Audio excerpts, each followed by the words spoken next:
Nagaani faraarri waaqayyoo hunduma keessaniif haa baay'atu. Jaallatamoo fi kabajamtoota hordoftoota YouTube waldaa hiikamsaa nagaa keessanii ani nagaa kooti.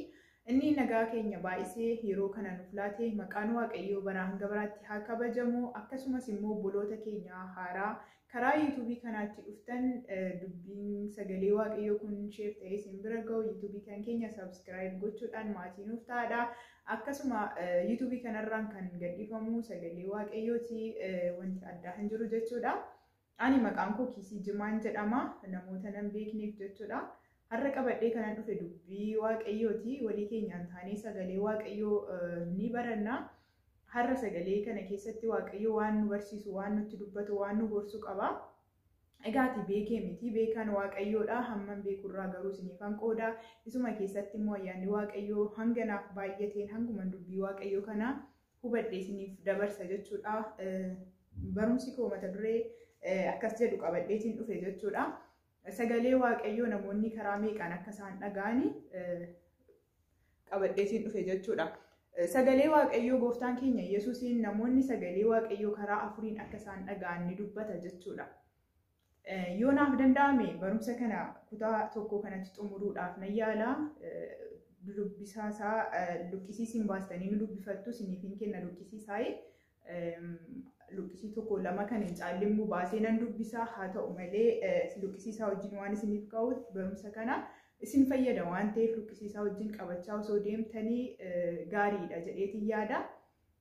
Walii keenyaan taanee sagalee waaqayyoo kana ni qooddannaa. Osoo kara sagalee waaqayyoo kanatti hin darbiin garuu waaqayyoo walii keenyaan ni galateeffanna. Sagalee kana keessaan ta'ee waaqayyoo kan nutti dubbatuuf jechuudha. Tole yaa abbaa keenyaa waaqarra kan jiraattu guddaa guddootaa kan taate gaarii geggeessaa fi barsiisaa dhugaa isa taate gooftaa galanni guddaa siif haa ta'u. Yaa waaqayyo gooftaa har'a sagalee kee qabannee yaa waaqayyo fuula kee duratti ni baranna jennee dhiyaanneerra.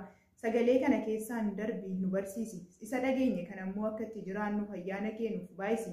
Yaa waaqayyo sagalee kana yeroon dubbadhu kan jecha keetirraa kan hin taane sagalee keerraa kan taane akka hin dubbanneef foon koorraa akkan ittiin dabarreef itti na gargaari. Dhaloota dhaggeeffatan kana na keessan ta'e barsiisi. Maqaa gooftaa Yesuusiin ameen. Eebbifamaadha. Egaati gooftaan keenya Yesuusiin namoonni sagalee waaqayyoo karaa afuriin akka isaan dhaga'an ni dubbata jechuudha. Namoonni sagalee waaqayyoo karaa afuriitiin kan dhaga'anii tokkoffaa irratti namoonni sagalee waaqayyoo ni dhaga'u garuu fudhatanii hin hubatan jedha. Sagalee waaqayyoo ni dhaga'u kan dhaga'an baay'eetu jira. Ni dhaga'u hin dubbatama. Sagalee waaqayyoo karaa baay'eetiin ni dubbatama. Garuu namoonni hubatan, namoonni fudhatan muraasa jechuudha. Kanaaf tokkoffaa irratti namoonni sagalee waaqayyoo ni dhaga'u garuu maaliin ta'an jedha, hin hubatan jedha.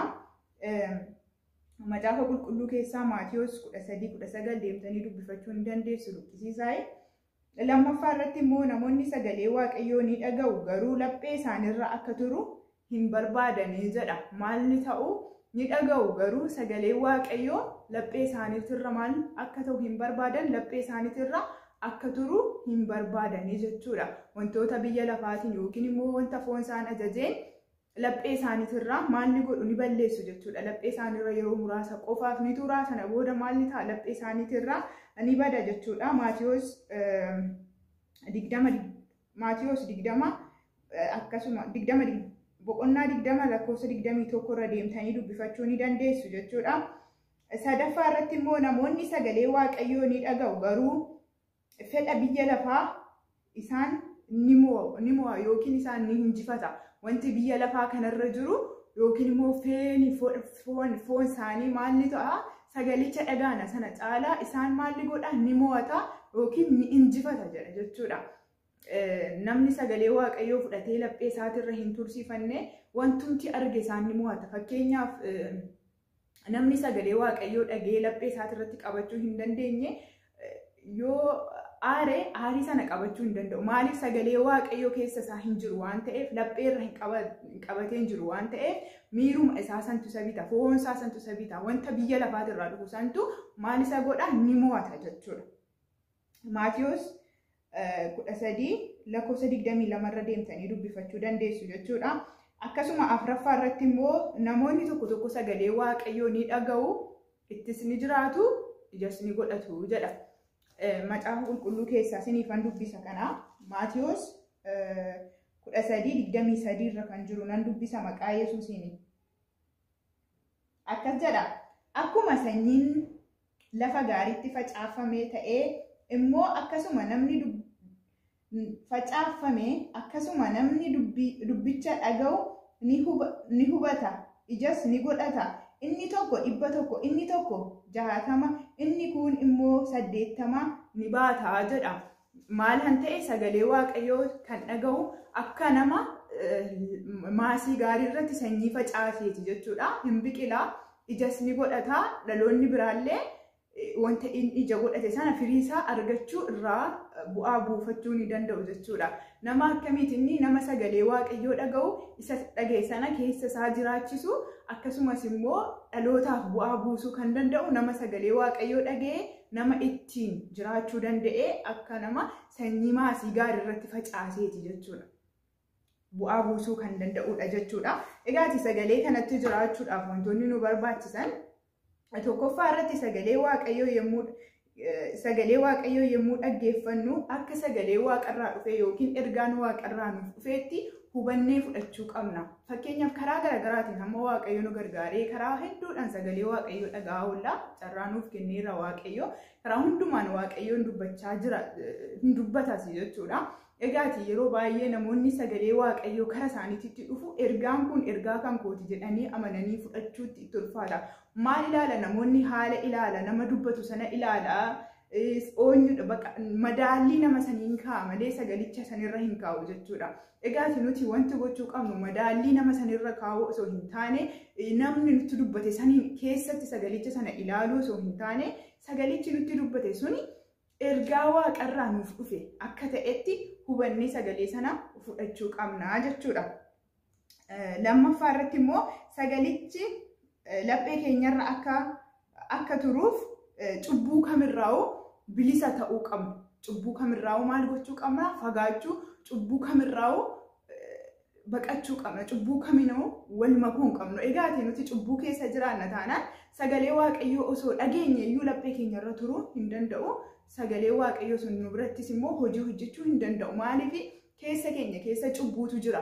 Nuti wanta biyya lafaa waliin makaa oolla, wanta Waaqayyoon hin jaallanne waliin makaa oolla yoo ta'e sagalee Waaqayyoo inni namni dubbatu sun nuttis hin dhaga'amu. Osuma dhaga'ame iyyuu laphee keenya keessa hin jiru, hin taa'u jechuudha. Laphee keenya keessa qodaa tokko keessa wanti lama taa'uu hin danda'u waan ta'eef jechuudha. Yookiin qulqulluutu ta'a yookiin immoo xuraawwaatu ta'a malee wanta tokko keessatti wanti lama taa'uun hin danda'amu waan ta'eef maal gochuu qabna? Cubbuu kamirraa'u fagaachuu qabna jechuudha.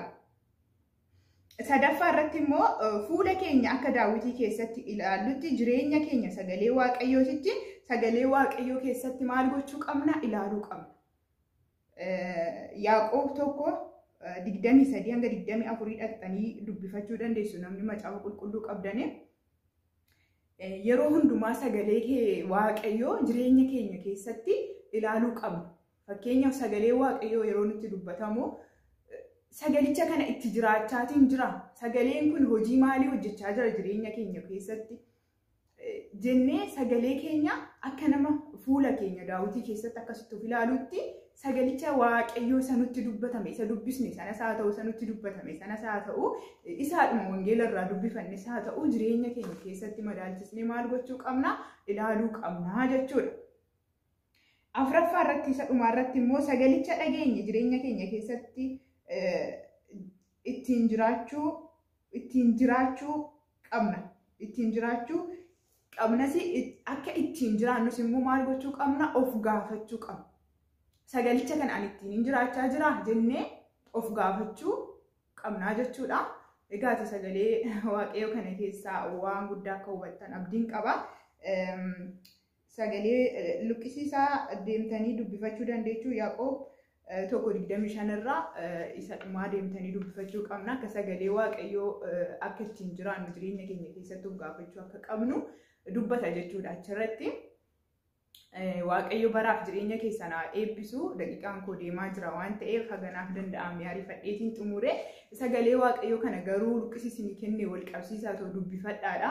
Dhugaadha ergaa guddaa keessaa argattu jedhee abdii guddaan qaba.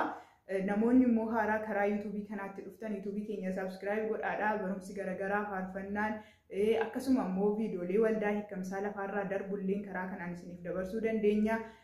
Kanaaf YouTube keenyaaf maatii nuuf ta'aadhaan jajjabeessaa Waaqayyo sinaa eebbisu. Inni sagalee kana keessaa nutti dubbate immoo Waaqayyoon galata guddaa fudhatu. Isa dhageenye immoo qabamnee jiraachuu akka dandeenyu Waaqayyo nu haa gargaaru. Eebbifamaa daqiiqaan koo dheerateera waan ta'eef shaalom.